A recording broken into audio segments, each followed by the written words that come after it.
Le invito a abrir su Biblia. Estamos en el Evangelio de Mateo, capítulo 11. Y vamos a estar dando lectura del versículo 25 al 30. El domingo pasado dimos una lectura nuevamente del capítulo completo. Esta vez solamente vamos a tomar del versículo 25 al 30. Pero nuevamente voy a hacer un breve resumen, que mis resúmenes nunca son breves, en otra predicación. He estado estudiando este pasaje y me agradaría mucho poder ver el 12 a la vez. Creo que vamos a poder comprender muchas cosas con el favor de Dios. Y le pido, preste mucha atención. Estos capítulos 11 y 12 dentro del Evangelio de Mateo tienden a ser algo no igual, pero parecido a Juan capítulo 5. ¿En qué sentido? Si usted ha leído el Evangelio de Juan, el malestar que comienza a acrecentarse, que comienza a ampliarse sobre la persona de Jesús, comienza en Juan 5 por el hombre que es sanado en el estanque de Betesda. Aquel evento es realizado un sábado, y eso causa mucha molestia de parte de los dirigentes judíos, pues se había violado la ley del sábado. Mateo 11 y 12 presenta un cuadro similar en el sentido de que son los capítulos dentro de Mateo que empiezan a señalar la hostilidad que comenzaba a todas luces a expandirse sobre el ministerio de Jesús. Esta es la razón por la que vimos cuando dimos lectura el domingo pasado y el anterior al capítulo 11, que Jesús habla de que solo los violentos arrebatan el reino. El reino había sido esperado, pero iniciaría en un periodo difícil, en un periodo que suscitaría violencia. Que si retomamos el capítulo 10 que pasamos, Jesús ya le había advertido a sus discípulos de esa violencia. Y de esa violencia que debían esperar no de parte del Imperio Romano. La violencia que debían esperar de parte de su propia familia. Eran sus propios hermanos. Eran los propios rabinos o las comunidades religiosas, las sinagogas, las que iban a perseguir a la iglesia. La que posteriormente los llevarían a los tribunales gentiles, que no es otra cosa en el tiempo de Cristo que al Imperio Romano. Unos para ser encarcelados y otros pagarían con su vida. Antes de leer lo que nos corresponde, permítame orar. Padre, te doy gracias en esta tarde una vez más. Te doy gracias por cada oportunidad, cada momento de mi vida en que me das el privilegio, porque lo es, de poder anunciar tu palabra, predicar tu palabra a través de los labios de un pecador, a través de un hombre que estaría totalmente perdido, ajeno de tu gracia y de tu palabra, sino porque en tu misericordia, como hemos de ver, tuviste a bien revelar a Cristo en mi vida. Te pido por tu iglesia que hoy, como en este lugar se reúnen muchos otros lugares, unos a un tiempo más temprano y otros después, adorarte, escuchar tu palabra, meditar en la misma, afirmar nuestra fe sobre la misma, a ser confrontados con la misma. Ayúdanos, Padre Santo, a que nuestro entendimiento sea un entendimiento bíblico, que nuestra mente y nuestro corazón estén centrados en tu palabra. Reconocemos la misma como la verdad. Reconocemos que ella es la única fuente de autoridad para la vida y para todo menester que lleven a cabo tus hijos sobre la faz de esta tierra, hasta que la palabra encarnada nuevamente regrese para estar una vez más por siempre con su pueblo en un cielo y en una tierra nueva. Agradecemos, Padre Santo, por haber preservado tu palabra. Creemos que es la revelación completa. Creemos que ella es eficaz y suficiente para tu pueblo. Pero necesitamos tu gracia para que abras nuevamente los ojos de nuestro entendimiento y podamos comprender por tu mismo Espíritu, por aquel que inspiró a estos hombres a escribir, que podamos entender tu palabra, como dice Pablo en los Corintios, entendiendo lo espiritual de manera espiritual. Se requiere de hombres espirituales para entender tu palabra, que es también del Espíritu. Así que te pedimos con humildad que al acercarnos a la misma, que lo hacemos con mansedumbre, podamos ser instruidos por la misma.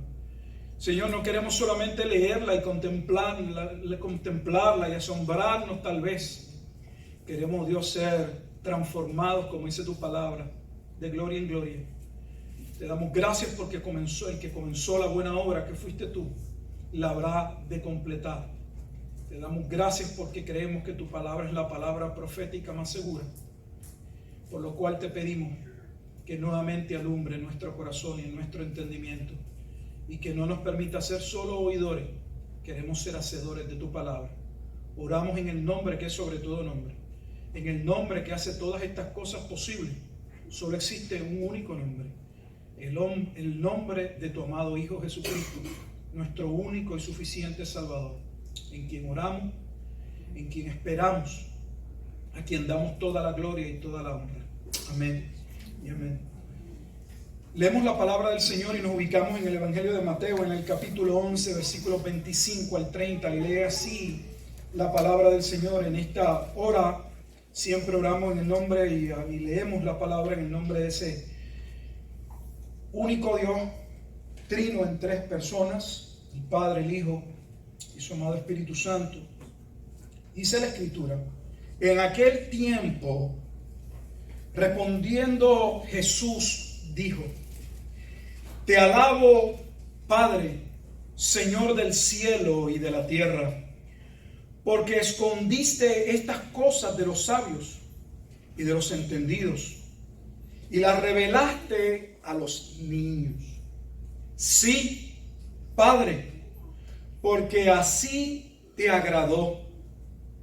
Todas las cosas me fueron entregadas por mi Padre, y nadie conoce al Hijo sino el Padre, ni al Padre conoce alguno sino el Hijo, y aquel a quien el Hijo lo quiera revelar.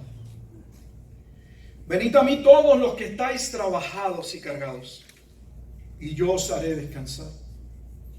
Llevad mi yugo sobre vosotros y aprended de mí, que soy manso y humilde de corazón, y hallaréis descanso para vuestras almas, porque mi yugo es fácil y ligera mi carga.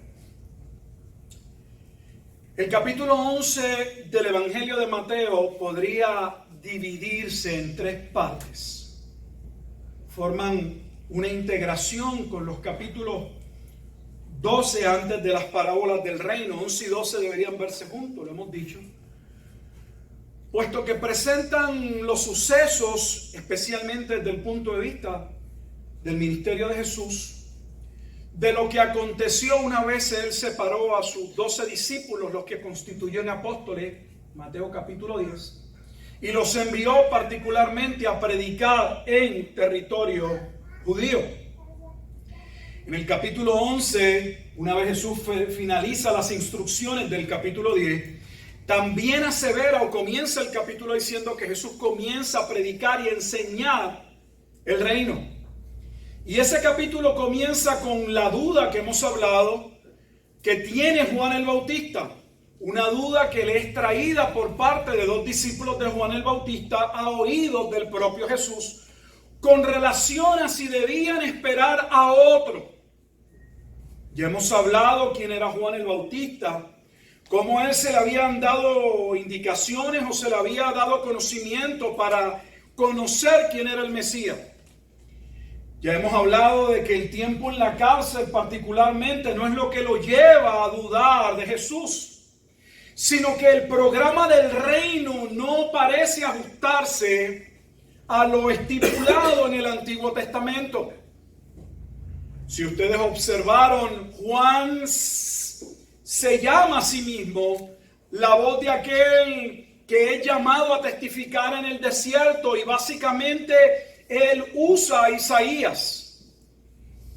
Y Jesús también le manda por medio de los discípulos que tienen no solamente contacto con Jesús en términos de llevarle la pregunta y recibir la contestación, sino vimos que en el Evangelio paralelo, en Lucas 7, ellos también contemplan los milagros y las señales. Y en ese momento dado hay dos cosas muy particulares dentro de esa primera división, la duda de Juan.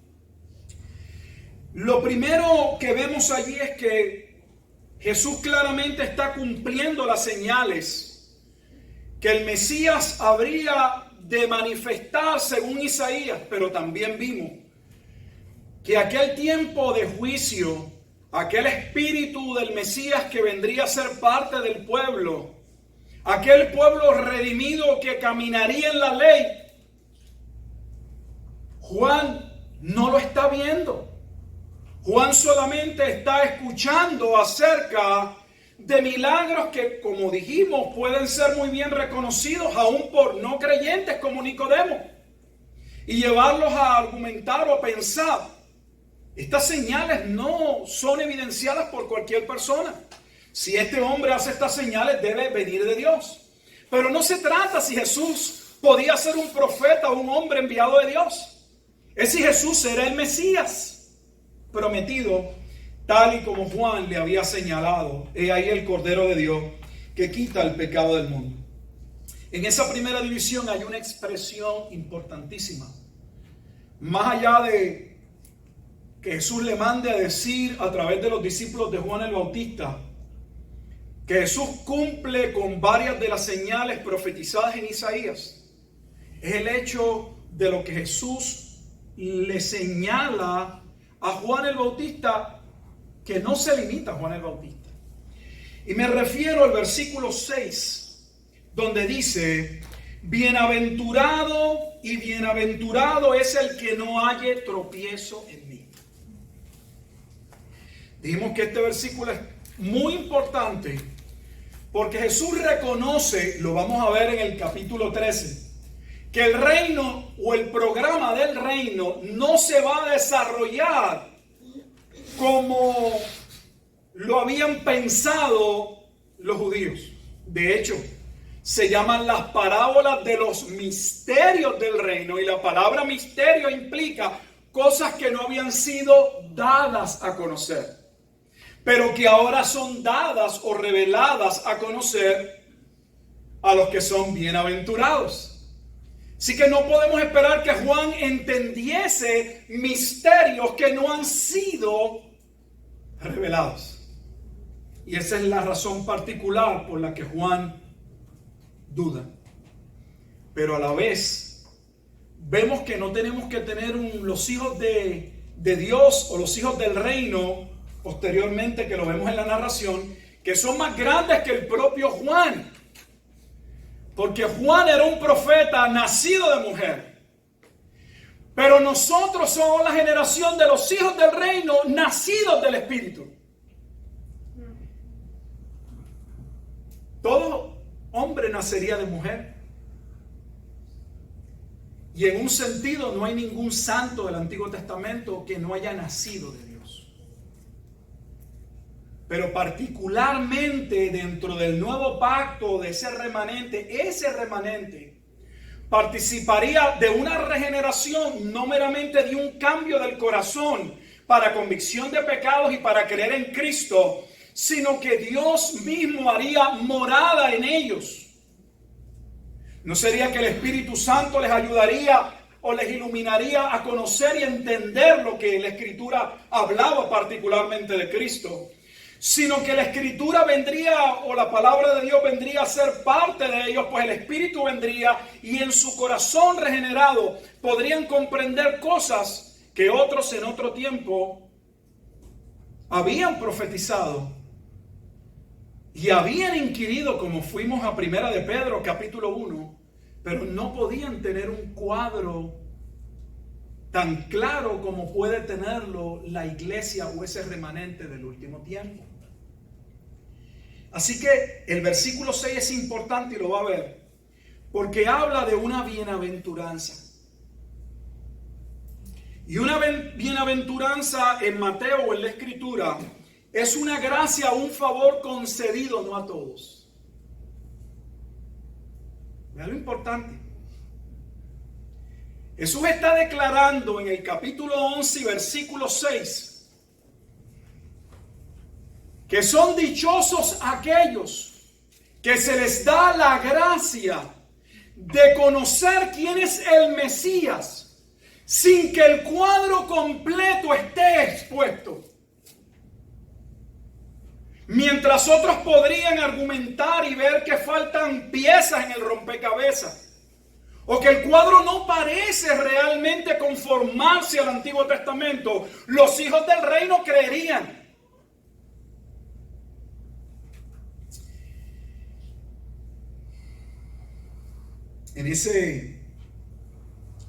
En esa primera parte, versículo 11 dice: de cierto digo, entre los que nacen de mujer. Todo hombre nace de mujer. No hay manera de no nacer de la forma biológica en que Dios estableció. Pero solo aquellos que nacen del Espíritu, como posteriormente se les va a decir en el capítulo 13, porque unos entienden y porque unos no. Jesús no lo explica ahora. Pero esa es la primera explicación en la primera parábola del reino. Bienaventurados vuestros ojos porque ven y vuestros oídos porque escuchan. Mientras unos ven solo inconsistencias en el programa del reino, otros verían las piezas importantes que, aunque no todas, salud y creerían en Cristo. De cierto digo, entre los que nacen de mujer no se ha levantado otro mayor que Juan el Bautista, pero el más pequeño en el reino de los cielos es mayor que él. ¿En qué sentido es mayor que Juan? Vamos a verlo. Porque a ellos se les concede no la gracia de profetizar sobre el reino. Son los escogidos para participar del reino. Juan habla del reino. Déjeme exponérselo en un cuadro tal vez gráfico, en una ilustración que creo que podría ayudarle.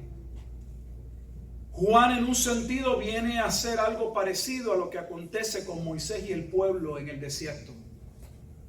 Moisés habla del profeta que ha de venir. Moisés contempla y ve señales y habla de la grandeza de Dios. Pero Moisés no entra a la tierra prometida. Él se queda afuera. Él no entra. Juan el Bautista era parte del antiguo pacto. De hecho, Juan es el cierre del antiguo pacto. Este es el profeta que 700 años, ya hemos dicho, profetizó Isaías en el capítulo 40.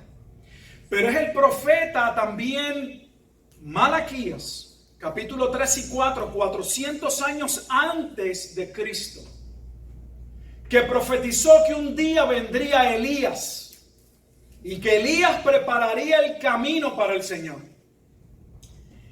Tal vez no me he detenido para poner en su mente cuántas cosas cambian en 400 años.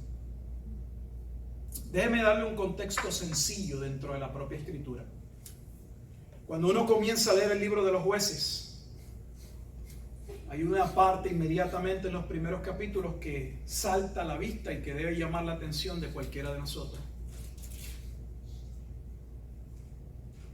Que en un momento dado dice que se levantó una generación que no conocía a Dios.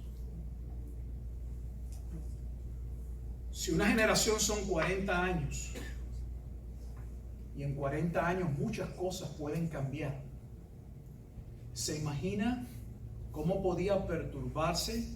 ¿Cómo podía ser cambiado, distorsionado, no creído el mensaje de los profetas? Para su conocimiento, el periodo intertestamentario es extremadamente importante por muchas razones. Yo he hablado de algunas y otras no he tenido el tiempo. Pero además de Cristo, que es la más que ha hablado de Cristo, o Dios preparar todo el escenario para la llegada del Mesías. es ahí que se levantan sistemas adversos. Se levanta una clase sacerdotal no establecida por Dios.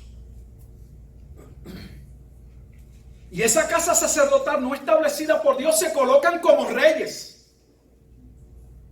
Porque en el tiempo de los griegos, cuando Israel se rebela contra los griegos, y me refiero al tiempo histórico que se levantan contra Antíoco Epífanes IV, 164 antes de Cristo, la casa de los asmoneos o los macabeos se hacen reyes posteriormente.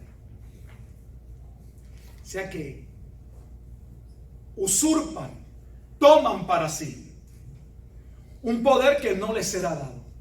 Encima de todo eso,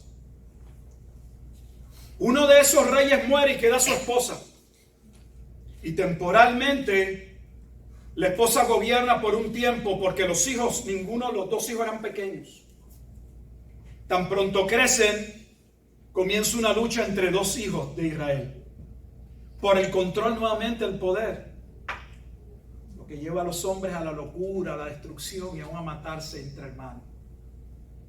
Estos dos hermanos comienzan a pelear en un periodo que se levanta un imperio que viene arrasando Roma.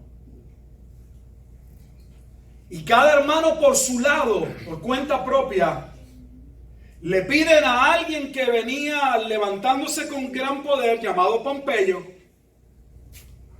que haga acuerdos con ellos. Por eso es que la Escritura dice que la gran ramera se sienta sobre la ciudad de las 7 colinas. Porque así inicia la relación de la casa asmonea con Roma. Roma gobierna y domina el pueblo en el año 63 antes de Cristo. Pero Roma no llega allí como llegaron otros imperios. Llegan porque los propios judíos en sus luchas y en sus batallas, como ya habían hecho en otros siglos, en vez de buscar de Dios, en vez de depender de Dios, buscaron refugio con los egipcios, buscaron refugio con otros pueblos. Antes de Cristo lo hicieron con Roma.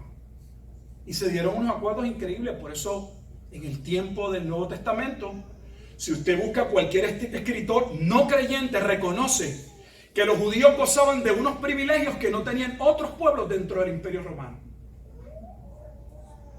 La pregunta es ¿por qué? Tiene que ir a la historia.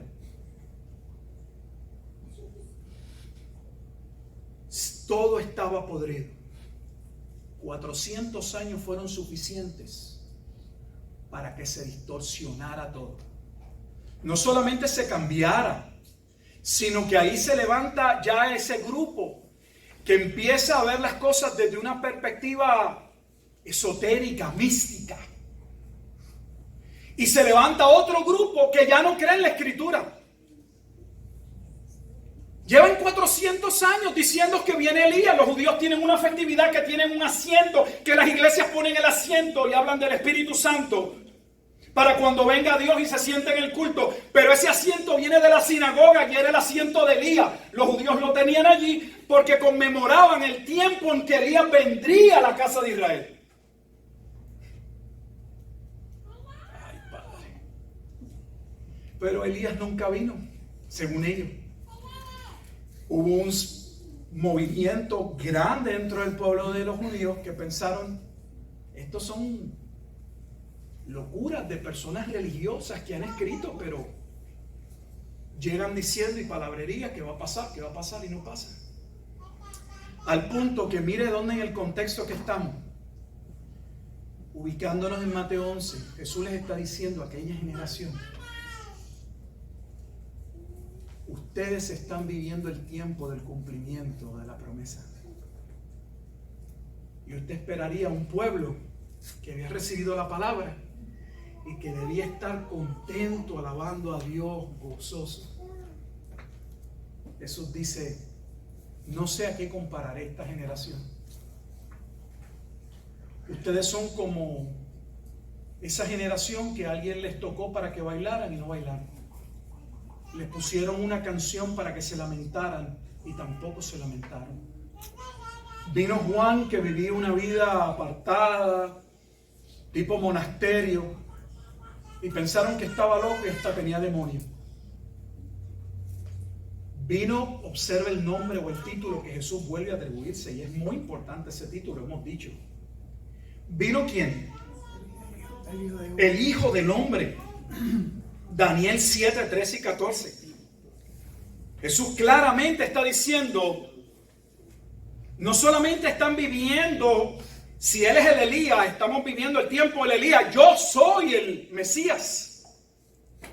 Lo está diciendo abiertamente usando Daniel. Yo soy el Hijo del Hombre. Pero ustedes han cogido al Hijo del Hombre, que Daniel dijo que se le daría el reino, que se sentaría a reinar. Y como no vive una vida diferente, come, bebe, participa de las festividades, no del pecado, entonces dicen que es un hombre comelón y bebedor de vino. En ello llega la segunda parte del capítulo 11. Jesús comienza un reproche sobre aquellas ciudades, no solo que habían experimentado los milagros y habían visto las mismas señales que los discípulos de Juan contemplan según Lucas, las mismas señales que parecieron ser suficientes para ellos, no fueron suficientes para estas ciudades. La misma predicación, enseñanza y señales que llevan a unos a Cristo, llevan a otros a dudar de Cristo. Ve el panorama.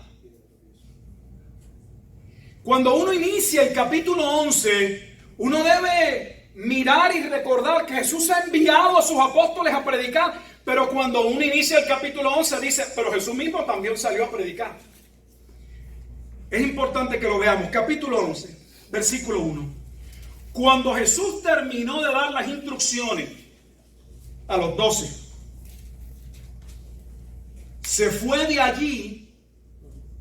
Él no se quedó sentado, envió a los discípulos y se quedó en la casa esperando a ver qué noticias les traían. No, Él salió también a predicar. Dice, se fue de allí a enseñar y a predicar en las ciudades de ellos. ¿Quiénes son ellos? Según el capítulo 10, de los judíos.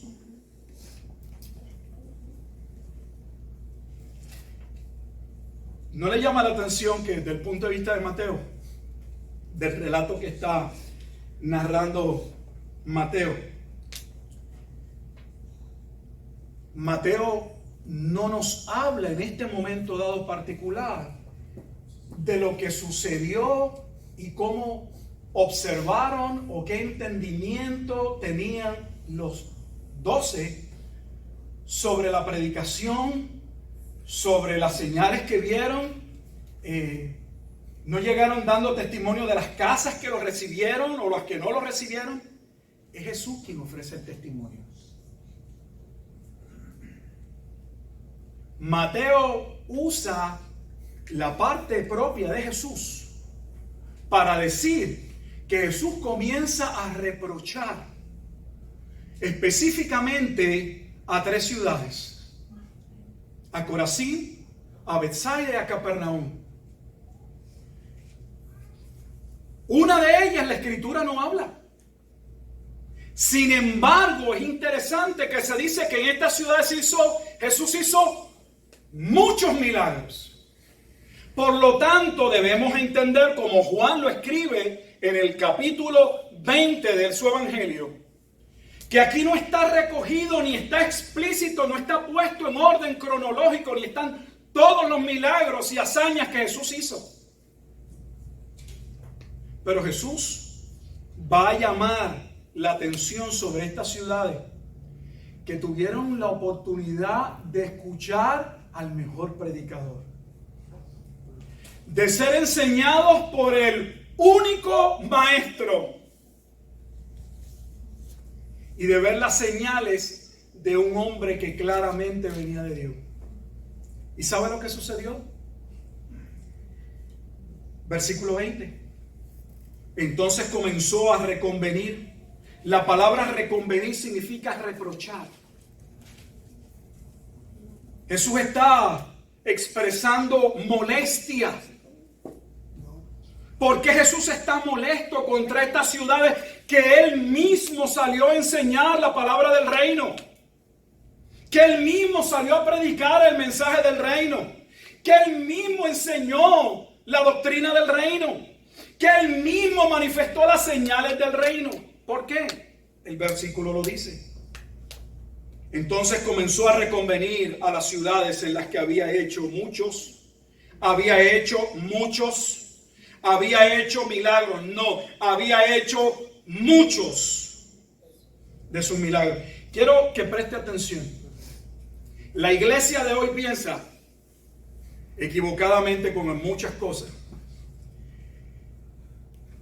que nosotros no evidenciamos grandes cosas en nuestros cultos normales, que posiblemente no estamos creciendo como deberíamos crecer, porque aquí no se manifiestan señales y prodigios.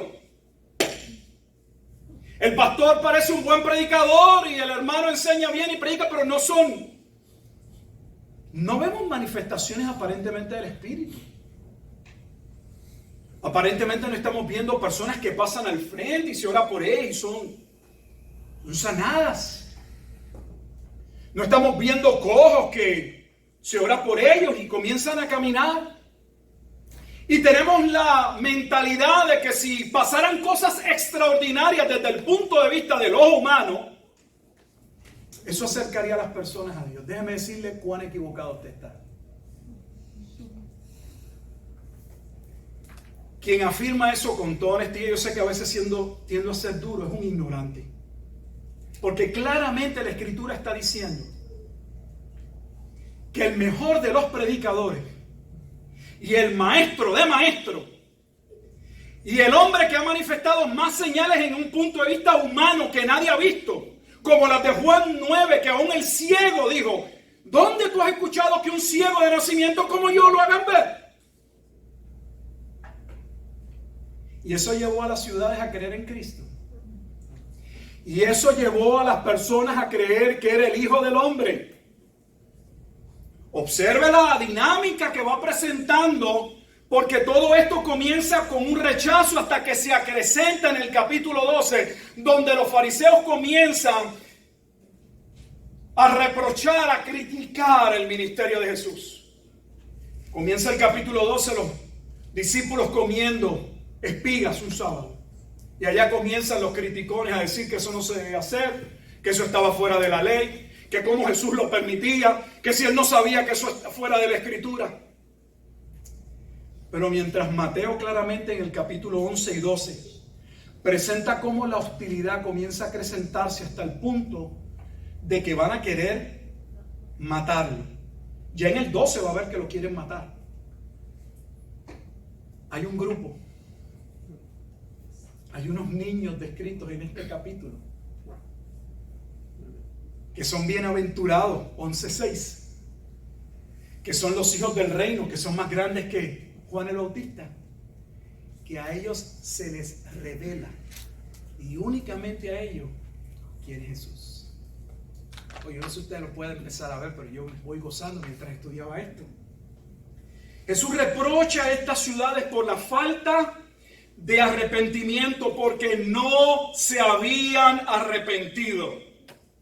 Y en el versículo 21 vuelve y dice: tiempo ha que se hubieran arrepentido en silicio y en ceniza. En otras palabras, que la predicación por sí sola, la enseñanza por sí sola, aunque verdadera, Cristo predicaba mentira. Los milagros solos, sin lo que vamos a ver en Cristo. De cierto os digo, entre los que nacen de mujer no se ha levantado otro mayor que Juan el Bautista, pero el más pequeño en el reino de los cielos es mayor que él. ¿En qué sentido es mayor que Juan? Vamos a verlo.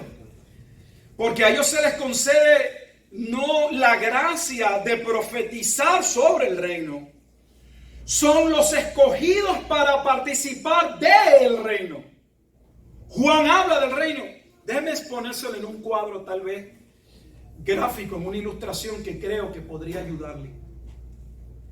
Juan en un sentido viene a hacer algo parecido a lo que acontece con Moisés y el pueblo en el desierto.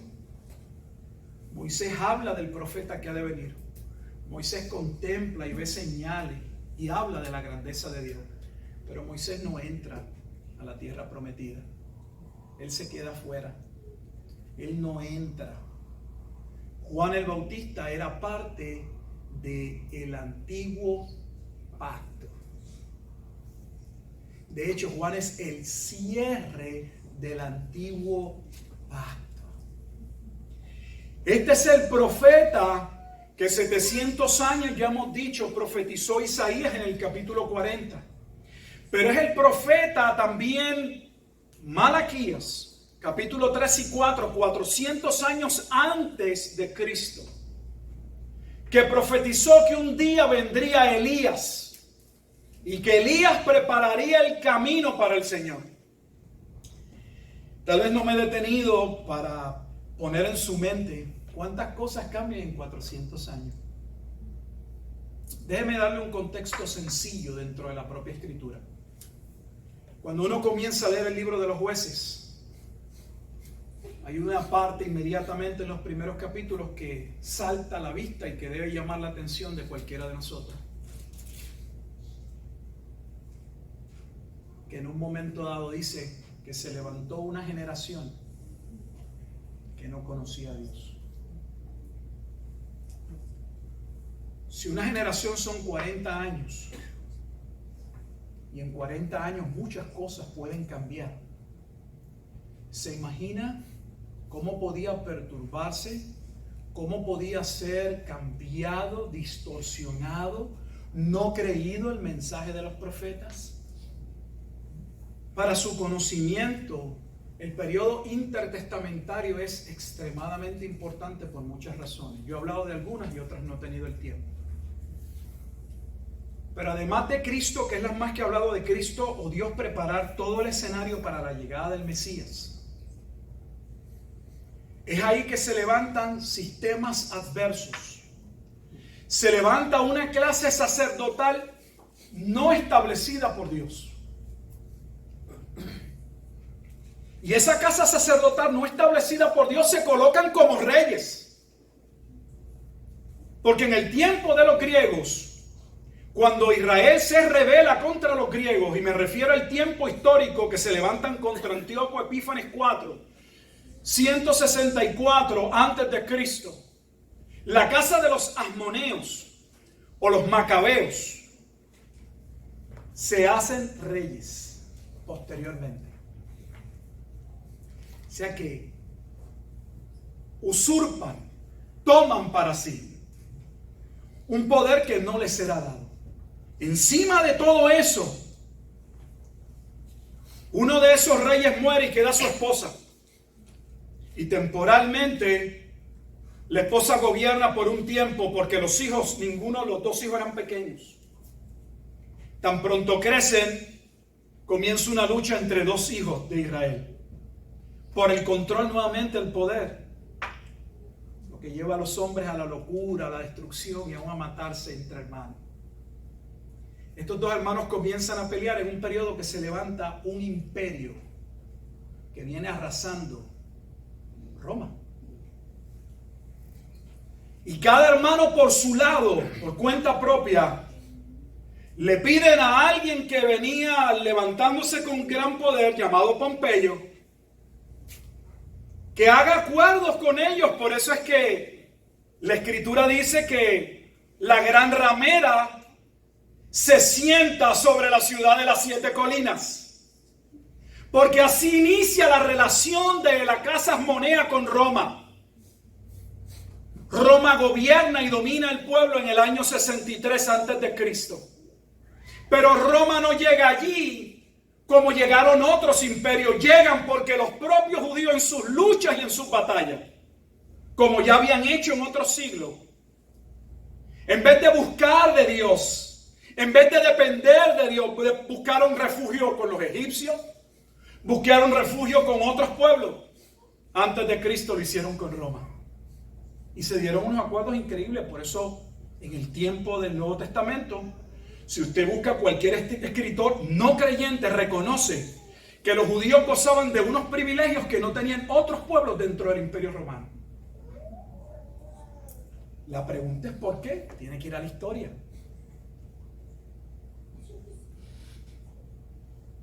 Todo estaba podrido.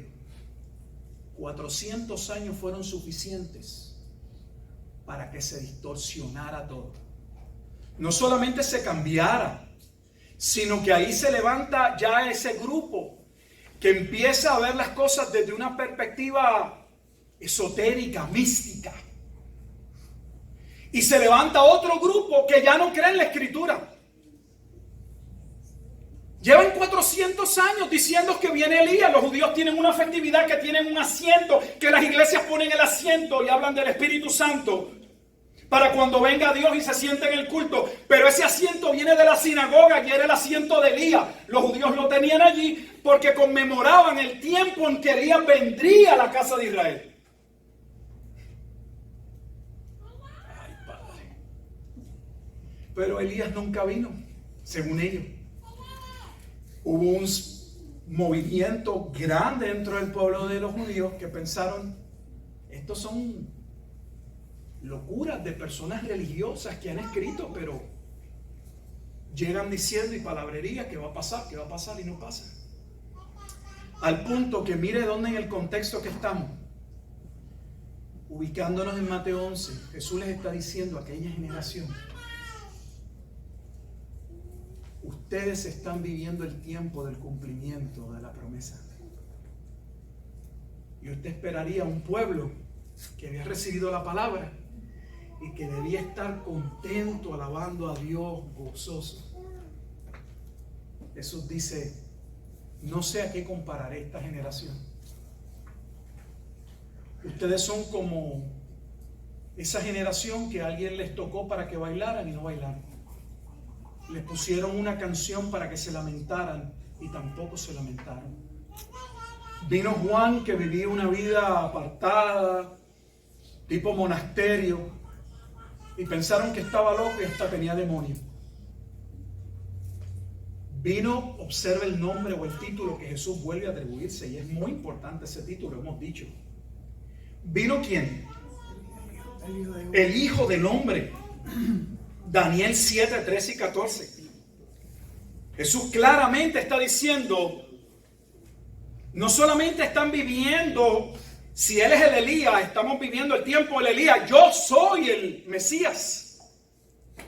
Lo está diciendo abiertamente usando Daniel. Yo soy el Hijo del Hombre. Pero ustedes han cogido al Hijo del Hombre, que Daniel dijo que se le daría el reino, que se sentaría a reinar. Y como no vive una vida diferente, come, bebe, participa de las festividades, no del pecado, entonces dicen que es un hombre comelón y bebedor de vino. En ello llega la segunda parte del capítulo 11. Jesús comienza un reproche sobre aquellas ciudades, no solo que habían experimentado los milagros y habían visto las mismas señales que los discípulos de Juan contemplan según Lucas, las mismas señales que parecieron ser suficientes para ellos, no fueron suficientes para estas ciudades. La misma predicación, enseñanza y señales que llevan a unos a Cristo, llevan a otros a dudar de Cristo. Ve el panorama. Cuando uno inicia el capítulo 11, uno debe mirar y recordar que Jesús ha enviado a sus apóstoles a predicar, pero cuando uno inicia el capítulo 11 dice, pero Jesús mismo también salió a predicar. Es importante que lo veamos. Capítulo 11, versículo 1. Cuando Jesús terminó de dar las instrucciones a los 12, se fue de allí. Él no se quedó sentado, envió a los discípulos y se quedó en la casa esperando a ver qué noticias les traían. No, Él salió también a predicar. Dice, se fue de allí a enseñar y a predicar en las ciudades de ellos. ¿Quiénes son ellos? Según el capítulo 10, de los judíos.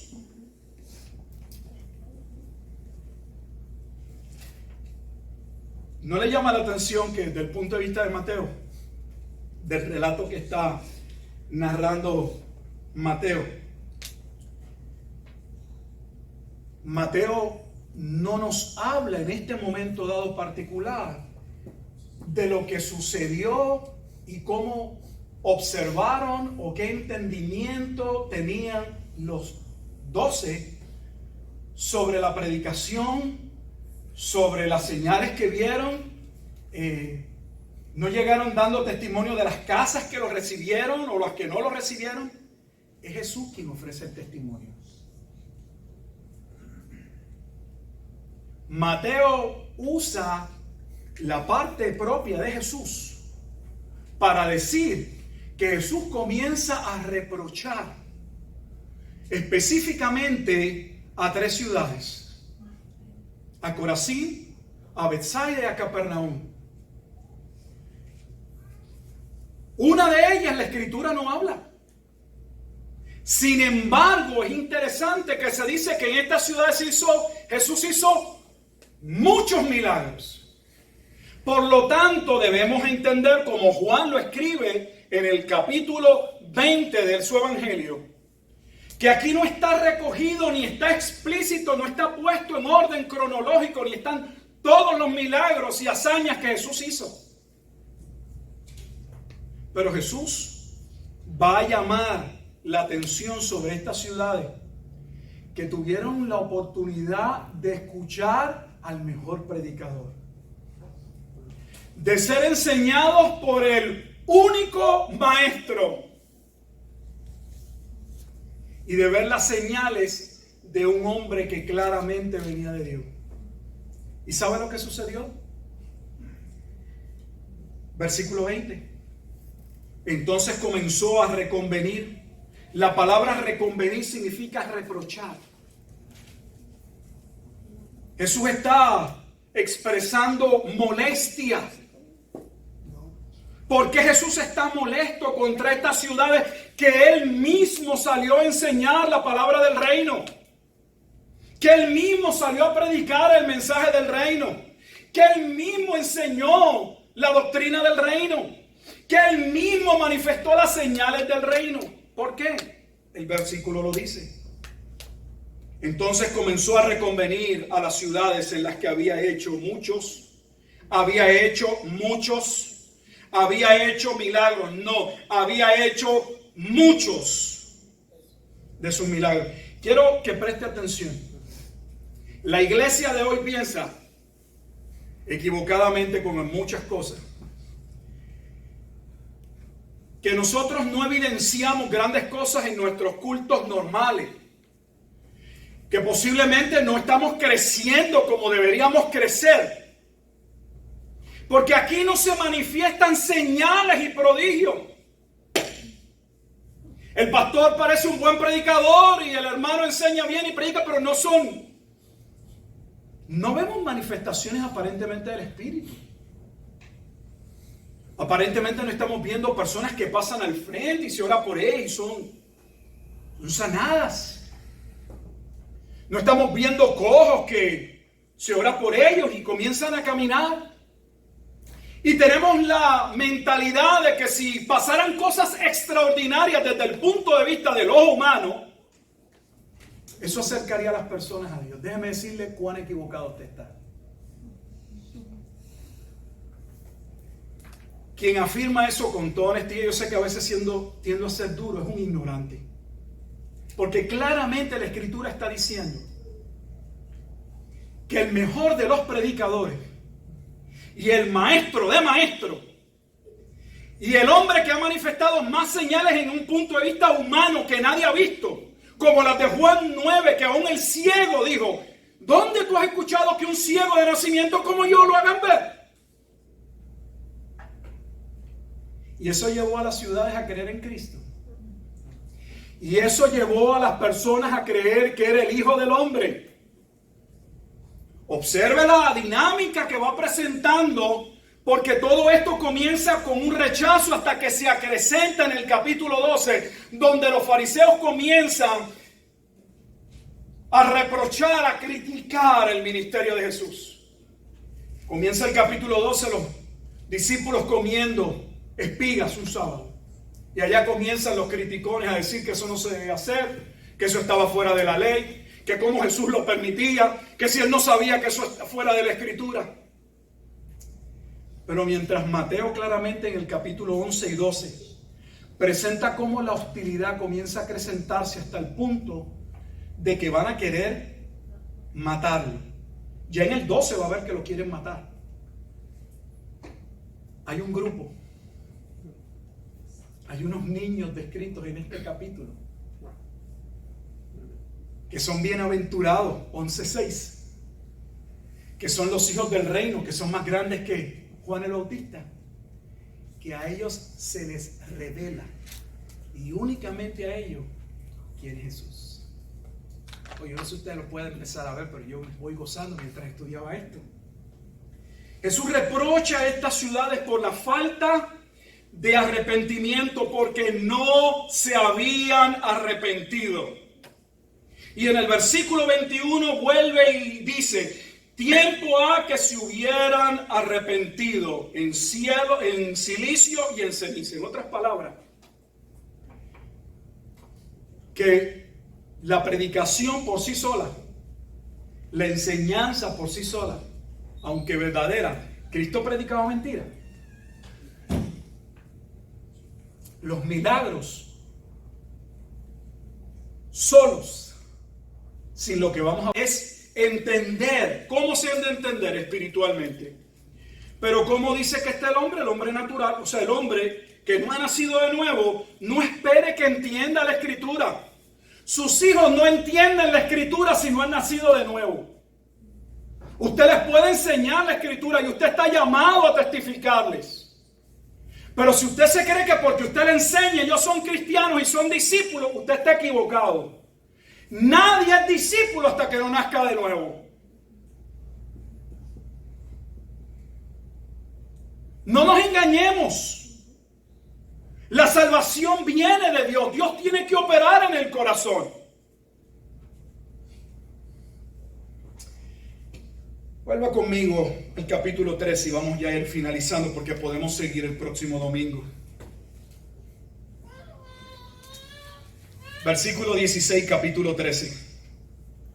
Pero bienaventurados, pero bienaventurados, pero bienaventurados. Recuerda capítulo 11, versículo 9.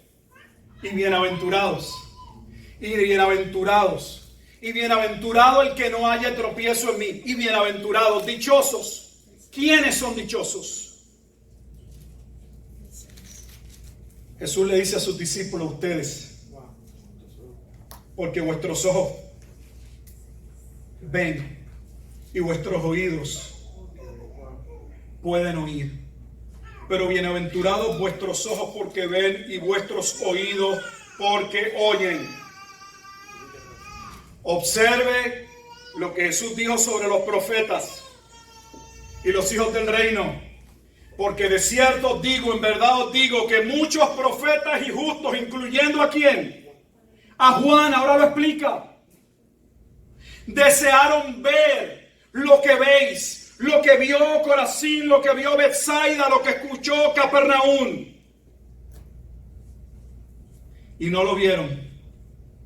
Y oír lo que ustedes han oído. Y no lo oyeron. La única manera en que un hombre puede venir a Dios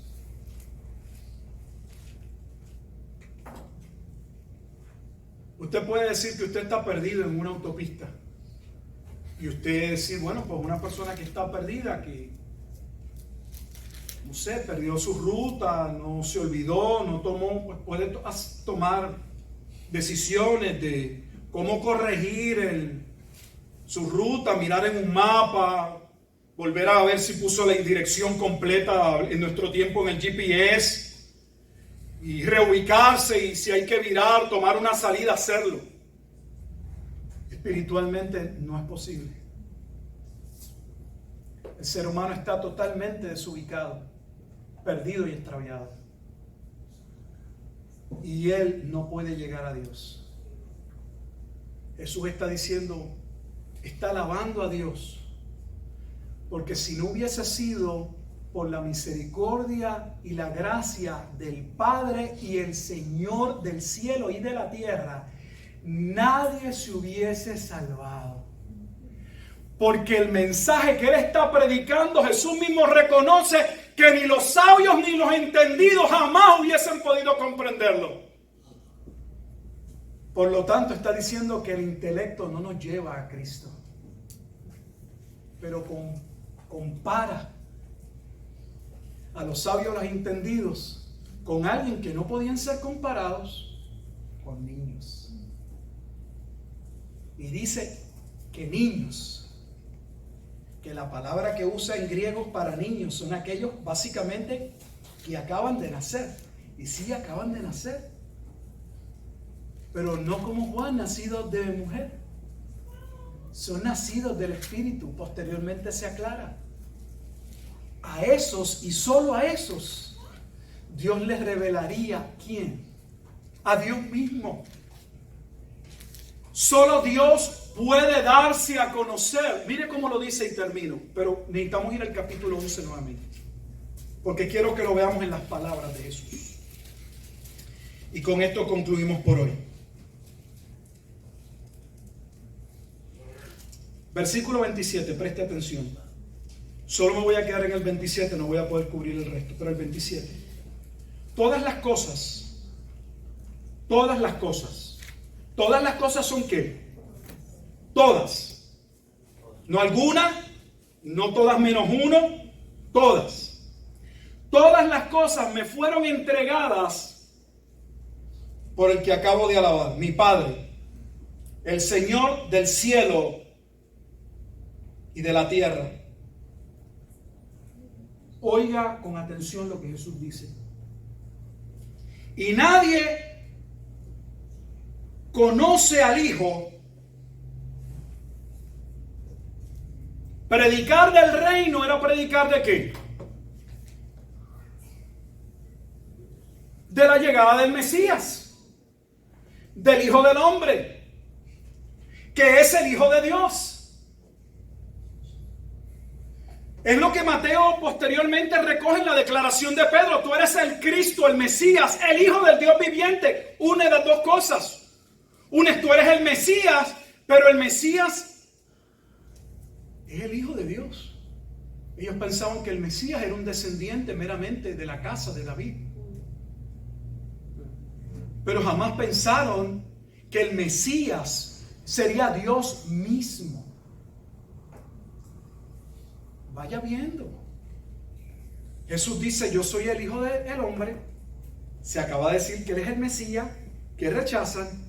Pero el Hijo del Hombre que rechazan no era cualquier Hijo del Hombre. Era al Hijo del Padre, de Dios. Y Jesús dice, nadie conoce al Hijo. El reino habla ¿de quién? Del Hijo. Ahora vemos por qué no lo pueden conocer. Porque el mensaje del Evangelio o el mensaje del reino es el mensaje ¿de quién? De Cristo, y Cristo es el Hijo de Dios. Nadie conoce al Hijo sino el Padre. Ni el Padre conoce a alguno sino el Hijo. Mira lo que acaba de decir. Nadie tiene una comprensión totalmente de Dios sino Dios, solo Dios mismo. Así que somos llamados a estudiar la Escritura, pero nuestro conocimiento siempre será limitado. Solo podemos conocer y entender lo que Dios nos ha revelado. Y no lo entendemos todo. Pablo dice, entendemos como por un espejo. Por lo tanto, si solo Dios conoce a Dios, ¿cómo el hombre puede conocer a Dios? Mire lo que Jesús afirma. Nadie conoce al Padre, nadie conoce al Hijo sino el Padre. O sea, ¿usted quiere ver a alguien que conozca bien quién es Jesús? Ellos lo rechazan porque no conocen al Hijo. Pero Jesús dice, mi Padre sí sabe quién yo soy. Ellos no saben quién yo soy y me rechazan. Pero papá sabe quién yo soy. Y dice, y nadie conoce al Padre, sino ¿quién? El Hijo. Ni al Padre conoce alguno. Los judíos pensaban que conocían al Padre. Y eso les dice, ustedes no conocen al Padre. Porque para conocer al Padre, quien único puede dar a conocer al Padre es el Hijo. Por lo tanto, rechazar al Hijo era rechazar al Padre. Los judíos pensaban que tenían una relación con Dios porque ellos la miraban desde el punto de vista, nosotros tenemos una relación con el Padre. Yo no sé quién es el Hijo. De hecho, somos una religión monoteísta. Solo reconocemos al Dios Padre. ¿Qué es ese invento de un Dios Hijo? Y Jesús les está diciendo, ninguno de ustedes, absolutamente uno de ustedes, conoce quién es el Padre. Mire lo que Jesús está diciendo. Porque para conocer al Padre, a quienes ellos decían servir, predicar en su sinagoga, para conocer al Padre, había que conocer al Hijo. Y ellos rechazaban al Hijo. ¿Cómo se puede conocer al Padre? Esto fue una pregunta extremadamente importante para los discípulos. Y se recoge bien, no vamos a ir, pero se la dejo para que usted la quiera observar en Juan capítulo 14. Cuando Felipe mismo le pregunta, muéstranos al Padre y nos basta. Muéstranos al Padre. Ellos estaban más interesados porque ellos apenas estaban escuchando al Hijo. Por lo tanto, su foco, su atención estribaba en el Padre. Pero Jesús le está diciendo, ninguno de ustedes conoce a Dios. Porque para conocer a Dios el Padre, tienen que conocer a Dios el Hijo. Y mire cómo finaliza diciendo, wow.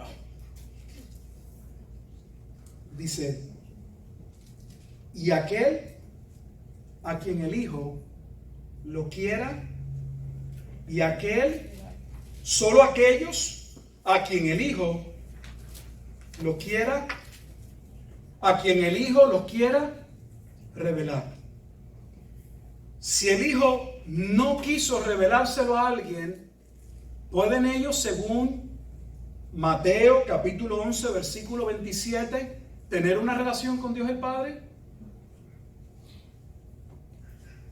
La contestación clara, evidente, siendo bíblicos, es ninguno. Por lo tanto, Jesús está alabando la doctrina de la elección. Jesús está afirmando la soberanía de Dios en la salvación. Jesús está honrando a Dios por aquellos que en su gracia, mereciendo también la condenación, Dios quiso darles que entendiesen, que conociesen quién era Cristo, pues únicamente en Cristo hay salvación. Si usted es un creyente, está en medio nuestro, y usted puede ver lo que eso implica para tu vida. Es triste. Hoy los creyentes piensan que son creyentes y que son hijos de Dios porque ellos tomaron una buena decisión. Qué sabio eres, hermano. Te felicito. Tu decisión, bíblicamente, no podría jamás haberse dado, ni tu afirmación de Dios jamás pudiese haberse dado, si Dios no te hubiese dado, según este pasaje, ojos y oídos, como claramente se evidencia en el capítulo 13 para ver.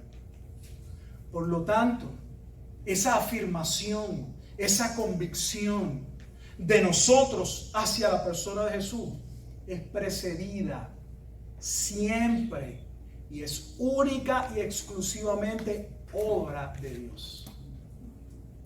Decir lo contrario es atribuirse glorias, y es decir que en tu corazón Dios falló, que que tu corazón no estaba tan perdido, y que tú sí tenías oídos para oír y ojos para ver y oídos para oír, y no era necesario que Dios te cambiara el corazón. Entonces tú serías una acepción. Y la Biblia dice que todos estamos destituidos. Si hoy tú ves, si hoy tú puedes venir aquí a honrar a Dios, si hoy puedes gozarte en el sermón y en la palabra y aprender, es simple y sencillamente porque Dios tuvo misericordia de ti. Y deberíamos alabar a Dios como Jesús mismo alaba al Padre por esa gracia. Jesús lo alaba desde el punto de vista de esa gracia manifestada en el remanente. Pero tú y yo podemos hacerlo desde el punto de vista de ser partes de ese remanente. Padre, te doy gracias en esta tarde por el privilegio de poder exponer tu santa y bendita palabra. Permitas tú que los ojos de nuestro entendimiento puedan comprender las verdades que claramente han sido afirmadas y están contenidas en tu santa y bendita palabra. Nos sentamos nuevamente a la mesa del Evangelio, ahora comiendo y participando de la cena del Señor. Te pedimos que podamos hacerlo con gozo, con reverencia, sabiendo, Padre Santo, que la razón por la cual nuestros ojos pudieron ver y nuestros oídos pudieron prestar atención, captar y entender el mensaje del Evangelio es porque tú darías tu vida en sustitución por tus hijos, porque tus hijos serían transformados por medio de ese cambio que operaría el Espíritu Santo de Dios en sus corazones, donde únicamente tu gracia nos llevaría a ti nuevamente. Te damos toda la gloria y toda la honra y pedimos perdón si en algún momento dado nos hemos alabado a nosotros mismos y no hemos alabado a aquel que debemos alabar. Trae conocimiento y convicción, especialmente en la pastoral, en aquellos que enseñan y predican. Pues muchas veces tu remanente y la iglesia sufre de la falta de conocimiento y entendimiento de aquellos que se paran detrás del púlpito. Ayúdanos a ser celosos en lo que hacemos. Danos entendimiento para no errar nosotros ni llevar al pueblo a errar. Te damos gracias, Señor, por este tiempo. Y ahora nos sentamos a la mesa agradecidos, pues sabemos que vivimos en el tiempo del nuevo pacto, donde tu pan y tu copa representan la grandeza del sacrificio, la complejidad